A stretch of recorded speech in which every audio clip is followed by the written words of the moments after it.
രാമേശ്വരം കടലിന് കുറുകെ പറക്കുന്ന കൊച്ചിയെ കണ്ട് പറക്കാൻ മോഹിച്ച കുട്ടിക്കാലത്ത് നിന്നും വാക്കുകളെ സുഗന്ധമുള്ള പൂക്കളാക്കി സദസ്സിൽ പൂക്കാലം തീർത്ത മഹാപ്രതിഭ.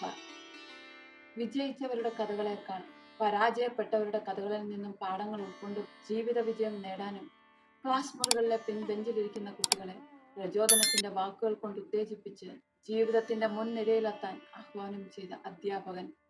രാഷ്ട്രപതി എന്ന പദവി ജീവിതത്തിലെ ആഡംബരവും അലങ്കാരവുമാക്കാതിരുന്ന സാധാരണക്കാരന്റെ അസാധാരണക്കാരൻ.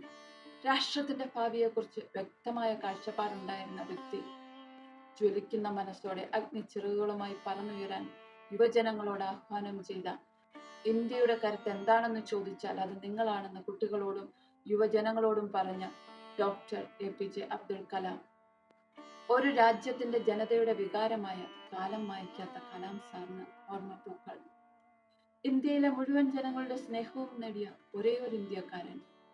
ഹൈന്ദവ ക്ഷേത്രങ്ങൾക്ക് പേരുകേട്ട തമിഴ്നാട്ടിലെ രാമേശ്വരത്ത് 1931 ഒക്ടോബർ 15 ഒരു മുസ്ലിം കുടുംബത്തിലാണ് അദ്ദേഹത്തിന്റെ ജനനം. ദുരിതങ്ങളും കഷ്ടപ്പാടുകളും നിറഞ്ഞ കുട്ടിക്കാലം. പഠിക്കാൻ ഇഷ്ടമുള്ള മിടുക്കനായ കുട്ടി. കുടുംബത്തെ സഹായിക്കാൻ ചെറുപ്പത്തിൽ പത്രവിതരണവും നടത്തി.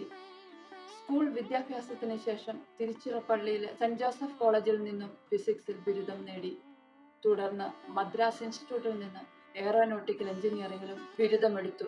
ഒരു ഫൈറ്റർ പൈലറ്റ് ആകണമെന്ന ആഗ്രഹം സാധിക്കാനായില്ല എന്നത് അദ്ദേഹത്തെ കുറച്ചൊന്നുമല്ല നിരാശനാക്കിയത്. എങ്കിലും 1950 പ്രതിരോധ ഗവേഷണ വികസന കേന്ദ്രത്തിൽ ജോലി നേടിയ അദ്ദേഹം പിന്നീട് ഇന്ത്യൻ ബഹിരാകാശ ഗവേഷണ സ്ഥാപനത്തിന്റെ ഭാഗമായി. 1979 ഓഗസ്റ്റ് 10 ഒരുപാട് ശുഭപ്രതീക്ഷകളോടെ ലോകരാജ്യങ്ങൾ മുഴുവൻ ഉറ്റുനോക്കിയ ശ്രീഹരിക്കോട്ടയിൽ നിന്നും വിക്ഷേപിച്ച SLV-3 മിനിറ്റുകൾക്കകം ഇന്ത്യൻ മഹാസമുദ്രത്തിൽ തകർന്നു വീണപ്പോൾ പരാജയത്തിന്റെ എല്ലാ ഉത്തരവാദിത്തങ്ങളും സ്വയം ഏറ്റെടുത്ത ലീഡറെ അന്ന് ആദ്യമായി ജനങ്ങൾ കണ്ടു. 1980 ജൂലൈ 17 രോഹിണി എന്ന കൃത്രിമ ഉപഗ്രഹം വിജയകരമായി വിക്ഷേപിച്ച് വിജയം സഹപ്രവർത്തകർക്ക് പങ്കുവച്ച് ഇന്ത്യയുടെ മിസൈൽ മാൻ എന്ന പദവിയും നേടിയെടുത്തു അദ്ദേഹം. ലോകം നിശബ്ദമായിരിക്കെ ആരും അറിയാതെ അമേരിക്കയുടെ CIA ചാര ഉപഗ്രഹങ്ങളുടെയും ലോകത്തിന്റെയും കണ്ണുവെട്ടിച്ച് AB വാജ്പേയി പ്രധാനമന്ത്രിയായിരിക്കെ 1998 മെയ് 11 പൊക്രാൻ മരുഭൂമിയിൽ ഓപ്പറേഷൻ ശക്തി എന്ന് പേരിട്ട ഇന്ത്യയുടെ രണ്ടാമത്തെ ആണവ പദ്ധതി പരീക്ഷിച്ചു വിജയിച്ച് ചരിത്രം സൃഷ്ടിച്ചു കാലം മായ്ക്കാത്ത കലാം. ഇന്ത്യയുടെ ശബ്ദം ലോകമെമ്പാടും പ്രതിധ്വനിച്ചു. ലോകം നടുങ്ങി. ഇന്ത്യയുടെ ആണവശക്തിയുടെ തുടക്കമായി അടയാളപ്പെടുത്തിയ സ്മൈലിംഗ് ബുദ്ധ എന്ന് പേരിട്ട രാജ്യത്തിന്റെ ആദ്യ ആണവ പരീക്ഷണമായ പൊക്രാൻ 1 ഇന്ദിരാഗാന്ധി പ്രധാനമന്ത്രിയായിരിക്കെ ഡോക്ടർ രാജാരാമണ്ണയുടെ നേതൃത്വത്തിൽ 1974 മെയ് 18 പരീക്ഷിച്ച് വിജയിപ്പിച്ചത്.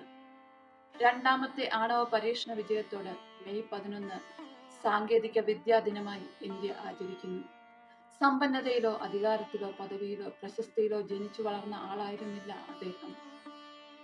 2002 ജൂലൈ 25 ഇന്ത്യയുടെ 11ാമത് രാഷ്ട്രപതിയായി അദ്ദേഹം തെരഞ്ഞെടുക്കപ്പെട്ടു. 2007 ജൂലൈ 25 സ്ഥാനമൊഴിയുമ്പോൾ ലോകം കണ്ട ഇന്ത്യ ഏറ്റവും അധികം സ്നേഹിച്ച ജനപ്രിയനായ ജനങ്ങളുടെ രാഷ്ട്രപതി എന്ന പേരും നേടി അദ്ദേഹം. തന്റെ ജന്മദിനങ്ങൾ ആഘോഷിക്കാൻ രാഷ്ട്രപതി എന്ന നിലയിൽ രാജ്യത്തെ ഏറ്റവും പിന്നോക്കത്തിൽ നിൽക്കുന്ന ഗ്രാമങ്ങളായിരുന്നു അദ്ദേഹം തിരഞ്ഞെടുത്തിരുന്നത്. രാഷ്ട്രപതി എത്തുന്നു എന്നറിഞ്ഞാൽ എത്ര ചെറിയ ഗ്രാമമായിരുന്നാലും വൈദ്യുതി, വെള്ളം, ചികിത്സാ സൗകര്യങ്ങൾ ഉടനടി ഏർപ്പെടുത്തുമെന്നറിയാവുന്നത് കൊണ്ടാണ് അദ്ദേഹം ഇത്തരമൊരു നിർദ്ദേശം മുന്നോട്ടുവച്ചിരുന്നത്. രാജ്യത്തിന്റെ വിവിധ ഭാഗങ്ങളിലെ സ്കൂളുകൾ സന്ദർശിച്ച് വിദ്യാർത്ഥികളുമായി സംസാരിക്കുന്നത് അദ്ദേഹം ഏറെ ഇഷ്ടപ്പെട്ടിരുന്നു. 2015 ജൂലൈ 27 ഷില്ലോങ്ങിലെ ഇന്ത്യൻ ഇൻസ്റ്റിറ്റ്യൂട്ട് ഓഫ് മാനേജ്മെന്റിൽ പ്രസംഗിക്കുന്നതിനിടയിൽ കുഴഞ്ഞു വീണ അദ്ദേഹം പിന്നീട് കണ്ണു തുറന്നില്ല. ലോകം കണ്ട, രാജ്യം കണ്ട ഏറ്റവും വലിയ പ്രതിഭാശാലികളിൽ ഒരാൾ തന്റെ അഗ്നിച്ചിറകുകൾ വിടർത്തി പറന്നുപോയി. ജീവിതത്തിൽ ബുദ്ധിമുട്ടുകളും കഷ്ടപ്പാടുകളും വേണം, എങ്കിൽ മാത്രമേ വിജയം നേടുമ്പോൾ അത് ആസ്വദിക്കാൻ കഴിയുകയുള്ളൂ എന്ന് പറഞ്ഞ് ലോകമെമ്പാടുമുള്ള കോടിക്കണക്കിന് ജനങ്ങളെ പ്രചോദിപ്പിച്ച, ഇന്ത്യയെ സ്വപ്നം കാണാൻ പഠിപ്പിച്ച, സമാനതകളില്ലാത്ത വ്യക്തിത്വത്തിനുടമയായിരുന്ന ഇന്ത്യയുടെ മിസൈൽമാൻ, ജനങ്ങളുടെ രാഷ്ട്രപതി ഡോക്ടർ APJ അബ്ദുൽ കലാം. ഒരു സാധാരണക്കാരനിൽ നിന്നും രാജ്യത്തിന്റെ സർവോന്നത പദവിയിലെത്തിയ അദ്ദേഹം ദാരിദ്ര്യമോ പ്രതിബന്ധമോ ഒരു വ്യക്തിയുടെ വളർച്ചയ്ക്ക് തടസ്സമല്ലെന്ന് തെളിയിച്ചു. അദ്ദേഹത്തിന്റെ ചിന്തകളും മൂല്യങ്ങളും ഓരോ ഭാരതീയനും, പ്രത്യേകിച്ച് യുവതലമുറയ്ക്ക് മുന്നോട്ട് പോകാനുള്ള ഊർജം നൽകും. അദ്ദേഹത്തിന്റെ ഓർമ്മകൾക്ക് മുന്നിൽ പ്രണമിച്ചുകൊണ്ട് അദ്ദേഹത്തിന്റെ വാക്കുകൾ നമ്മുടെ ജീവിതത്തിൽ എന്നും വഴികാട്ടിയാവട്ടെ എന്ന് പ്രത്യാശിക്കുന്നു. സുഹൃത്തുക്കളെ, ഇതെന്റെ ഒരു പുതിയ ചാനലാണ്. ഈ ചെറിയ വീഡിയോ നിങ്ങൾക്ക് ഇഷ്ടമായെങ്കിൽ ദയവായി ലൈക്കും ഷെയറും കമന്റും സബ്സ്ക്രൈബും ചെയ്യുക. എല്ലാവർക്കും നല്ലൊരു ദിനം ആശംസിക്കുന്നു. Thank you.